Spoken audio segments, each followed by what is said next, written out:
Vous informer, c'est notre souci majeur. Pour toute information politique, culturelle, sportive, abonnez-vous sur votre chaîne Bibiche Mbombo officiel. Bibiche Mbombo officiel, l'information à temps réel. Abonnez-vous massivement et vous ne serez pas déçus. Bibiche Mbombo officiel is the best.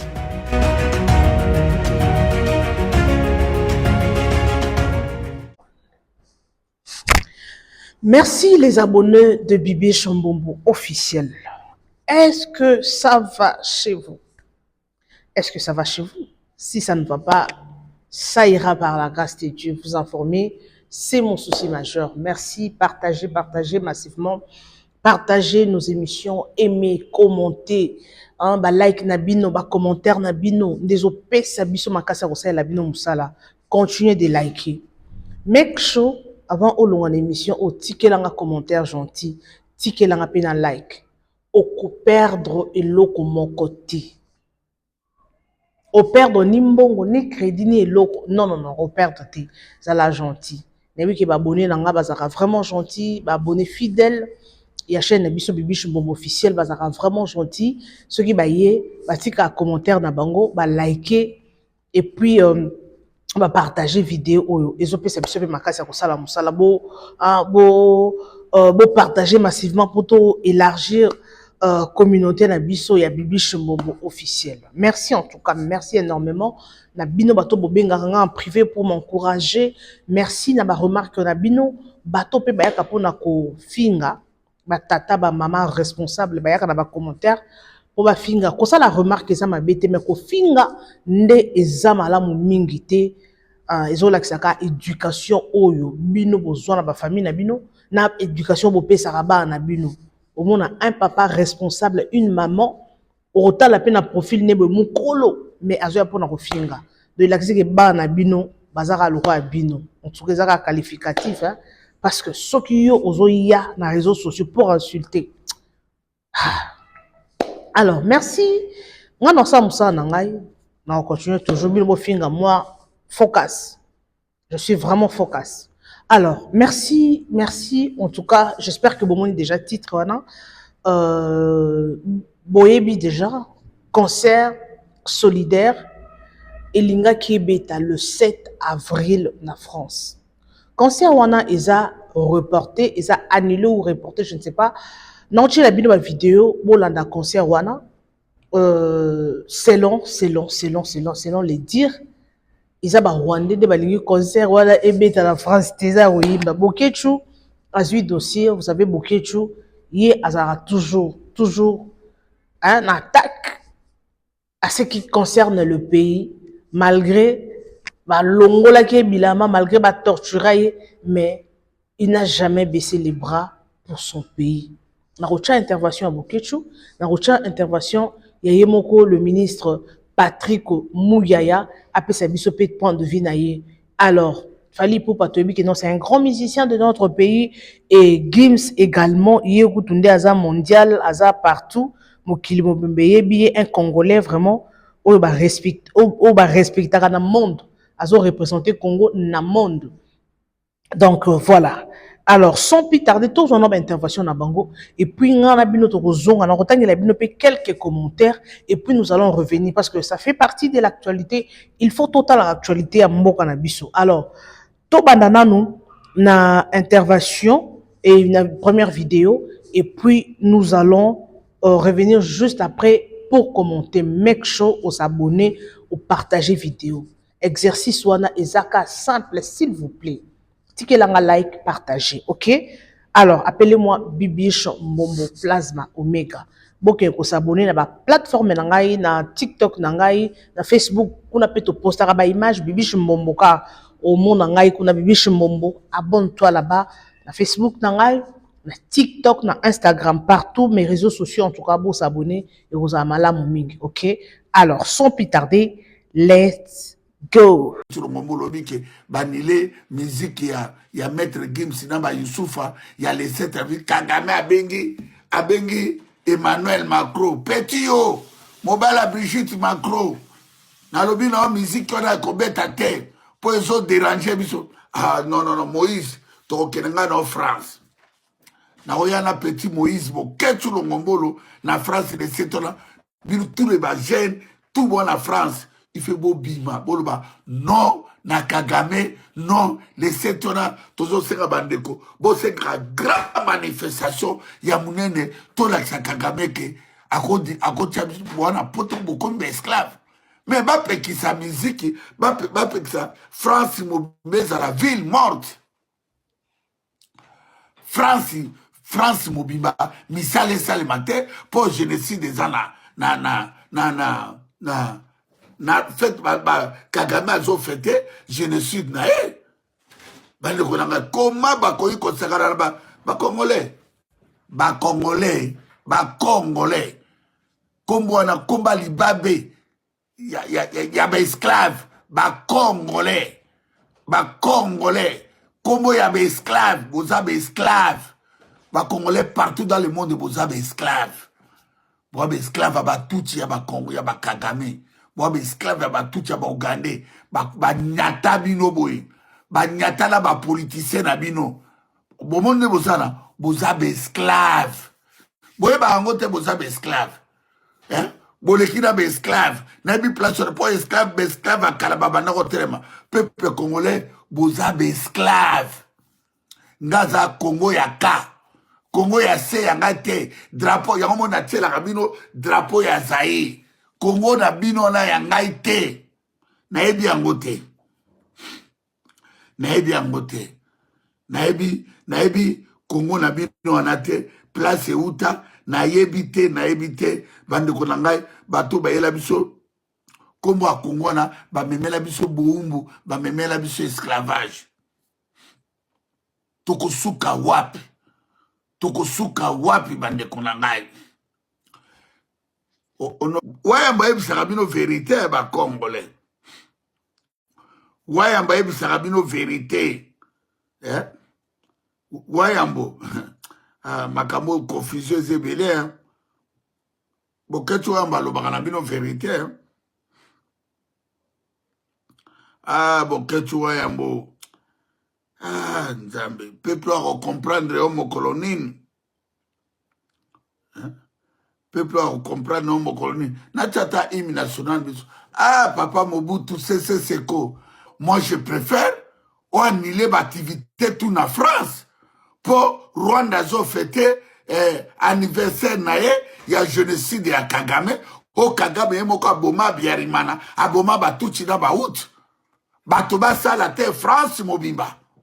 Moi, je préfère France yango et ça la terre naba l'île naba Bordeaux naba nini France à la journée le 7 avril l'avion ya Air France et décollé pour les alliés génocide ya Rwanda bande konangai tokosuka wapi na mokili oyo tokosuka wapi Congolais comme esclave Congolais comme bololé Congolais, ils ne réfléchissent pas.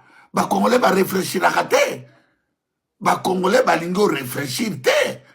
Ma belle en danger, les Congolais vont comprendre. Ce que c'est la musique, ou est-ce distrait bino Kagame kolobate, mais ce que c'est la musique, ou est-ce qu'on attaquer à kobenga ba petit na lobi na lingi musique raté. Banile musique ya ba games pourquoi banile bango porani te ba congolais mokolo na France il faut boma biso il faut bobima ata 2 millions 3 millions makambo il fait si là makambo il fait si là bona kata France beaucoup bien esclave Kagame a bengue Emmanuel Macron pour musique ezalate bo absente pe bo revendre ka bitula soki ba musique ya kobina ya kotikala ba vous de Bodusku du Libanda ya kolakisa ba trombone ale boko bina mais makambo balingi balekisa message na bano babotami na poto pour net onilaki match ya Léopard na Mauritanie il fallait bon niler pe ba match au Léopard abetaki bo anniler pour éco-déranger génocide ya Rwanda. En tout cas, le 7 avril, biso tozo ya France. Toko ya France. Quelques jours, c'est désormais officiel, le concert Solidarité Congo n'aura pas lieu le 7 avril à l'Accor Arena de Paris. Pour tout comprendre, nous sommes avec Lola Colomba. Bonsoir Lola. Bonsoir Salah Eddine. Eh bien, il faut dire que les organisateurs de ce concert n'avaient plus vraiment le choix. Ils ont un peu été mis au pied du mur pour justifier cette décision de reporter le concert. Dans une publication sur le réseau social X jeudi, le préfet de police de Paris avait annoncé avoir demandé aux organisateurs de reporter le concert sous peine d'une procédure d'interdiction de l'événement. En fin de journée, les organisateurs ont publié un communiqué dans lequel ils ont fait part de leur déception. C'est avec regret, mais avec responsabilité, que nous annonçons le report du concert Solidarité Congo, initialement prévu le 7 avril 2025 à l'Accor Arena. Cette décision n'est pas de notre fait. Elle nous est imposée par les autorités administratives, en dépit de tous les efforts que nous avons déployés pour maintenir cette mobilisation inédite dans des conditions de respect, de paix et de solidarité.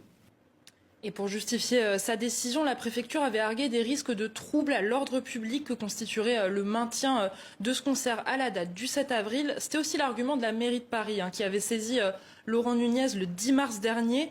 Alors à la suite de l'annonce de la préfecture de police, plusieurs représentants de la communauté rwandaise ont salué cette décision. Nous, on a joint par visioconférence Richard Gisagara. Il est l'avocat de la communauté rwandaise de France. C'est quelque chose que nous avons demandé depuis quelque temps. Vous savez que nous avons manifesté publiquement notre choc du fait de voir que certaines personnes peuvent se permettre ce genre de provocation. Nous considérons toujours qu'il n'y a pas de hasard, ce n'est pas un hasard si ces personnes ont organisé cet événement à ces dates-là. Alors, la communauté rwandaise salue donc cette décision, mais au-delà de la date, il y a un autre sujet qui fait polémique là. Oui, c'est la présence de Gims, c'était l'artiste qui était annoncé comme tête d'affiche de ce concert. La diaspora rwandaise l'accuse d'avoir tenu des propos anti-Tutsi visibles dans une séquence d'un documentaire disponible en ligne. Alors sa seule présence à ce concert pourrait bien motiver la future opposition de la communauté rwandaise. Richard Gisagara nous a expliqué se réserver la possibilité de saisir une nouvelle fois les autorités à ce sujet.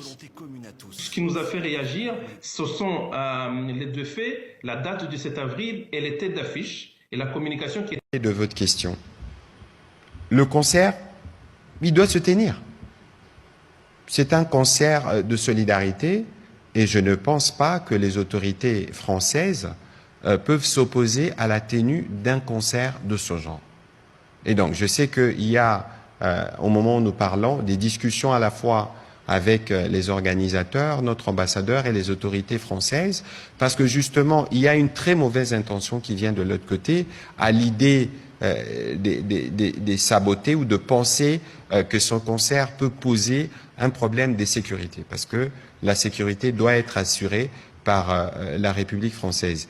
Ici, il faut considérer que le communiqué que nous avons vu de la mairie n'engage pas la France. Il ne faut pas oublier non plus que c'est la préfecture, parce que la mairie s'adressait à la préfecture. Je ne connais pas très bien exactement comment fonctionne l'administration de ce côté-là, mais il est évident qu'ici, c'est la préfecture, en fonction des éléments de sécurité, qui va apprécier et donner une décision. Mais pour nous, nous considérons que, d'abord, ce n'est pas forcément une question de date, parce que la date, pour en tout cas les organisateurs, n'était qu'une coïncidence, que les autres ont voulu politiser. Mais ici, la chose la plus importante, c'est les messages qui doivent être passés. C'est ces messages de mobilisation, d'unité, de voir nos stars rassemblés pour une cause qui nous réunit tous. J'ai lisé encore hier le communiqué du FONAREF qui appuie le projet. C'était un super moment parce que nous pensons que les leviers culturels est un levier important. Ce serait un super moment pour le Congolais de pouvoir se retrouver. Alors, pour ce qui concerne les détails sur la date du 7 et tous les autres, je crois que nous serons très rapidement fixés par les organisateurs et nous pensons que, quoi qu'il en soit, ces concerts doivent se tenir parce qu'on ne peut pas empêcher aux Congolais qui sont partout mobilisés à travers le monde, de s'exprimer en soutien aux Congolais qui sont touchés. Et il n'y a aucun État qui ne peut s'opposer à la tenue d'une activité comme celle-là. Mais s'il y a des impératifs sécuritaires, évidemment, il est du devoir de l'État d'apprécier, de regarder. Et pour ça, comptez sur nous. Même si nous n'avons pas voulu politiser cette initiative, parce qu'on n'en a jamais parlé jusqu'à ce que vous nous posiez la question, mais c'est une initiative parmi les initiatives citoyennes que nous voyons, que nous soutenons, de loin, parce que c'est de cette manière que nous répondons aussi à l'appel. Les amoureux de Bibi Chimbombo, concert et bêta maté. Nga ba yebisa bino que concert wana ekobeta maté. Le bara eloro moro esalama wana soit ba changer date. Le ba so ba reporter peut-être et cause à la bien, mais le 7 avril wana ebeta maté. Na yebisa bino le pourquoi. Concert wana ebeta maté parce que na mokili oyo eza likambo ya intérêt. Eza likambo ya intérêt, oui. Tant que Kagame a une influence na France, concert ne beta matin. Le roi biso ba congolais, le roi dozana biso pe ba lembele. It's not easy. Parce que président Fachi aza na ba mbele ya ko résoudre. Eza tellement ébélé. Oui, concert ya solidaire wana pour na soutenir les gens qui sont touchés na ba Estemboka na biso, oui, Maître Gims a organisé concert wana tout le monde ba dajuba ozala wana Falipe il paraît pe Falipe pour kozala wana nyon sonné ça pour na faire passer message il y a solidarité surtout message d'encouragement pour les gens qui sont touchés pour le mort qui sont morts au Bakufaki à l'est du pays na ba Bukavu pour na partout en tout cas concert wana c'est vraiment une bonne chose parce que nous avons déjà Pesamaki, date ezaki encerclé déjà le 7 avril. Il faut qu'on ait le 7 wana, eza date moko commémoratif pour le Rwandais. Eza date oyo génocide et salama na Rwanda. Donc, chaque le 7 avril, basanganara partout dans le monde entier. Pour na ko célébrer journée wana. Surtout na France wana, il y a aussi beaucoup de Rwandais là-bas. Donc ba sanganaka date wana pour basala ba activité na bango eza le rôle la biso ba congolais tozakana le 30 juin na biso to sanganaka il y a des concerts et betamaka il y a des activités salamaka partout ba congolais basa partout au monde le 8 mars tobi que nos activités zalaka bango pe le 7 wana parce que concert wana ko salamana ya maître Gims ya concert moko ya munene ba sponsor a minetala maître Gims. C'est les Congolais, musiciens congolais au monde entier, on a photo on a ça semblanté. Congolais, on a un bon collègue maître Gims, Congolais, musiciens congolais, on a un bon collègue maître Gims, Azadi. On a photo toko marché ba moté. Musiciens oyo à côté na communauté ya mindele, le roi maître Gims Azadi. Cela veut dire concert on a salama donc paquet et mélangé.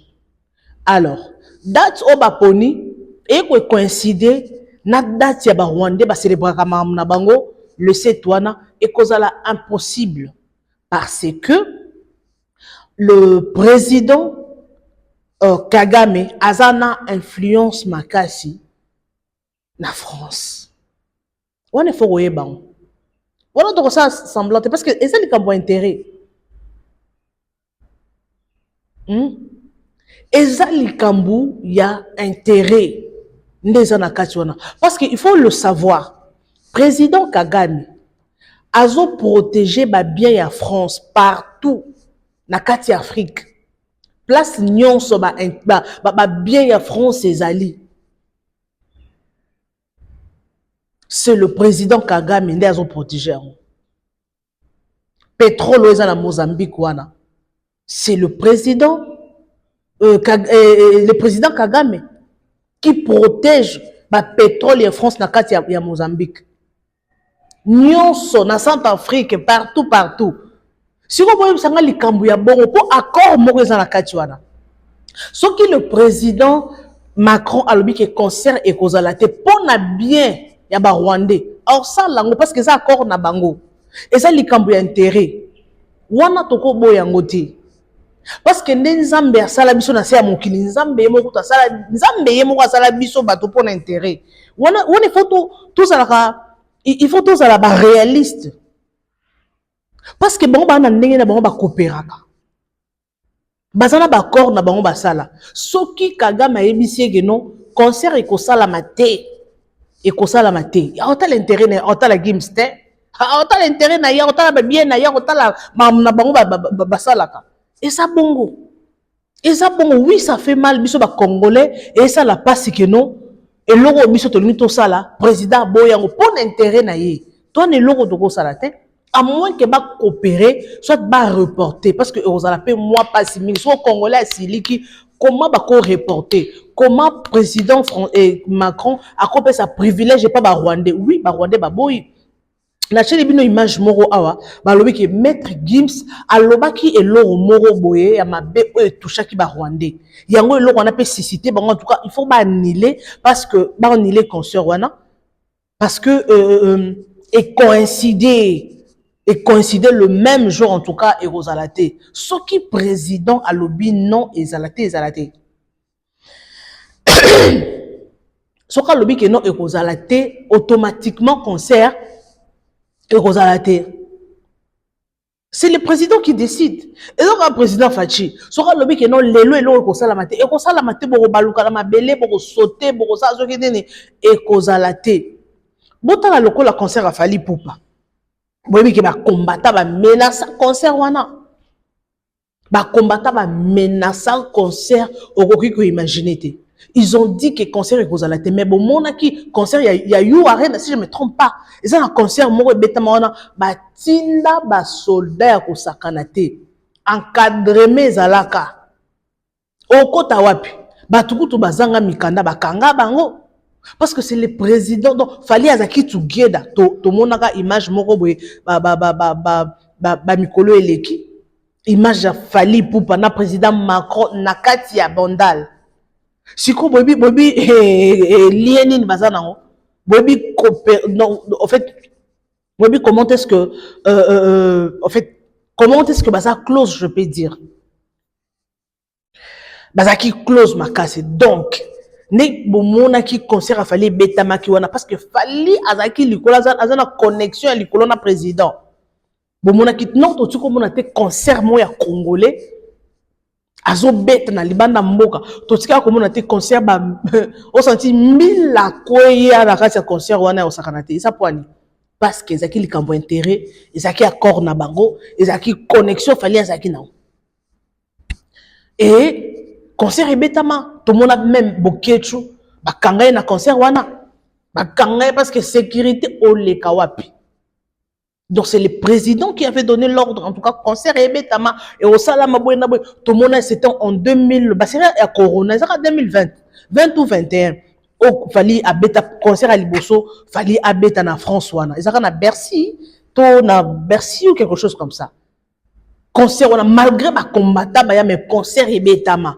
pour nini Fally azaki na influence et ça le roi Kagame a une influence na France wana président français kota ba intérêt na à côté ba intérêt na état le maître Gims en tout cas automatiquement vous allez reporter le concert oui ça fait mal mais faut tous être réaliste pour bato ba comprendre mal mambo nga na zoloba nde ba koya pour ba ya kofinga to ba loba autrement ezabongo ezabongo automatiquement ezabongo za lokola que non bato moko boye président Fachi a coopéré par exemple na ba Rwandais soit a coopéré par exemple na ba Angolais ceux qui baza close na président angolais Lorenzo et loko moko lingi salama pour l'intérêt ya ba Angolais a coopéré ça bato mususu en tout cas loko bo sala ngote parce que ngana président na ba Angolais toza close ba yebi m'intérêt ni baza nango en privilégié.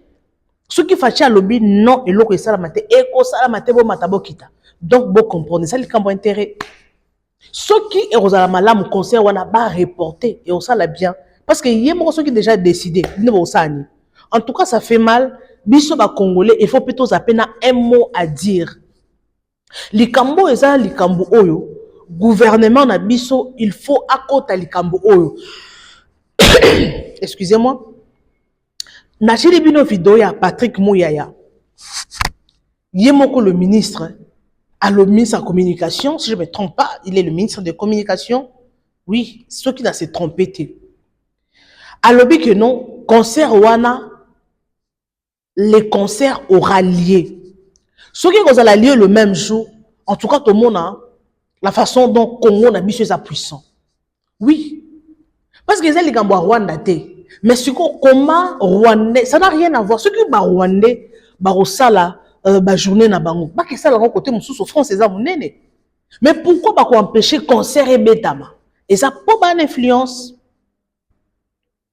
Et ça pas bonne influence. Puisque tu dis que nous ba concert wana ya solidarité, ce qui est bétami, mon wana o na concert wana, ba kendaka nango pour na soutenir, ba blessé des cœurs, ba to ba problème, ba famille o bazaki éprouvé ba perdre ba membre ya famille na bango. Tu dis que ba concert wana ezalaka bon, mon wana ekokota uniquement pour esunga et soutenir. Neto monaki le ministre Constant Moutamba asalaki appel de fonds na l'église belé to monaki akendaki pa mamolangi akendaki e pa pasteur Kabunji Walesa to moni akendaki e pa ya Joël Francis akendaki e pa ya pasteur Dalo e pa ya pasteur Marcelo en tout cas atambolaki na l'église ebelé pour na kozwa appel de fonds pour na kozwa mbongo wana ekende et soutenir bandeko na biso ba bazala problème na est ba bazala touché. Ce qui peut concert wana betami eza mabete. C'est une bonne chose ce qui concerne ya bongo et betami ezaka juste pour na kosunga bandeko na biso kolela na ba o baza kolela. Il y a beaucoup de gens qui souffrent à l'est du pays. Surtout côté on les aura toujours attaqué. Ils aura toujours attaqué l'est du pays. Ils auront toujours ba problème les guerre lobby kuna boy. En tout cas bandeko na biso bazala ba côté kuna lelo ba sepeli lobby kuna ba leli lelo ba sepeli donc non comprendre stabilité za na baba est wana na ye baraté mais bato ba aussi ça ma mbo instabilité oyo et ça ba konzi mboka na biso et ça ba konzi mboka na biso ne ba aussi cette instabilité oyo bango ne soki ba telemi ba lobby en tout cas nous devons mettre fin à cette situation. Il faut makambu oyo esila Congo ya en francophonie wana to longa peka na nini wana comment ba ko privilégier bato mususu ba congolais ba nakota ba message c'est belé awa mais le temps nous fait de photos quelques minutes pour aussi ces émissions na biso comment congolais Nzamba Sunga, pardon, Nzamba Sunga Congo na biso, Nzamba Sunga Congo na biso. Oui, moi je comprends le président parce que il a trop de choses à faire. Le président Anna Mambu est belé à Rosala. Yango, on va retenir nanga rigueur te président kota likambo boy. Oui, et ça likambo o ya gouvernement parce que le ministre Patrick Mouyaya yepé a koki ko sala. Avant ça la démarche wana concert beta parce qu'ils ont pour intérêt il y a ba congolais toujours les congolais. Ils ont pour intérêt à ba congolais. Ba me campé pour ça démarche wana. Obike ce qui concerne wana beta mi vraiment te ka de ba nulango wana pas ko anilango pe ba ko zong sa date wana concert beta. Mais ce qui vraiment concerne ils a annulé vraiment beta mi te na comprendre que Congo la monsieur ça n'a pas waté. Ah oui. Bon qui ambassadeur ya Rwanda na France. Et l'avocat, pardon, l'avocat ya Rwanda, avocat ya ambassade à Rwanda, on dirait, image on a chez Libino a. N'a lobi que maître Gims a lobaki ma loba moko, ba propos moko lobaki et arrangé qui Rwanda te. Yango esali que non, ba annuler concert. Hey. En plus concert on ba ko annuler eza na kati ya Rwanda te. Mais concert au bon bazo annuler, eza concert o eza na kati ya France. Ils ont Congo, na Rwanda, ils ont terrain net dans la France. Ah! Nzamba Sunga Congo na biso, franchement. On est Nzamba Lola, à Sunga Congo. Ce qui Nzamba Lola Sungi Congo na biso, et aux amalamu mingi. Et cause la malamu mingi. Apparemment, Congo, on dirait, Congo, on dirait tous un mot à dire, t'es dans le pays, mon sousou. On dirait.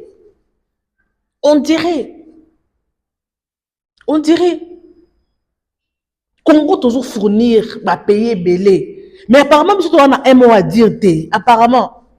Mais nous, ensemble, Nzamba Sunga, notre président, Fachi Béton, Mokwa Tombolo, Mwena Bilumbu, on a comprendre. Parce que anything est le cas, président Fachi. Bah, tu vas revenir sur le président. Mais, à ça peut quand même monter. Il y a beaucoup de dossiers à Au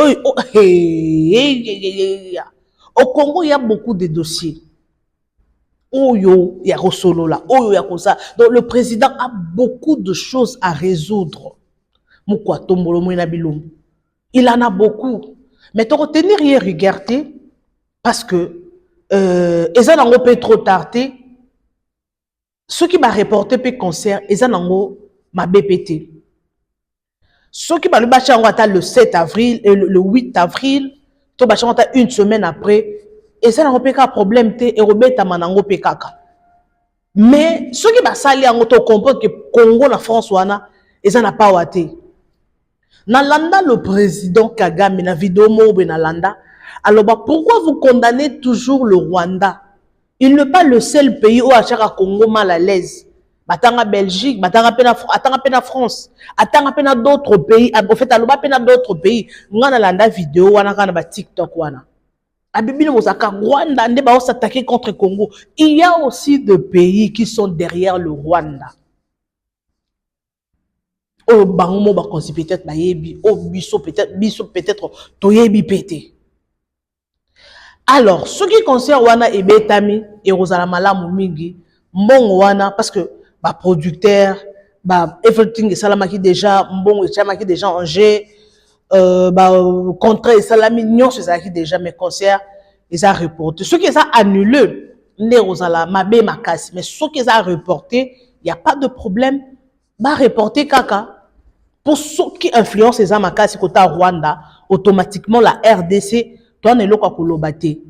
alors, merci beaucoup les amoureux de Bibi Chambom officiel.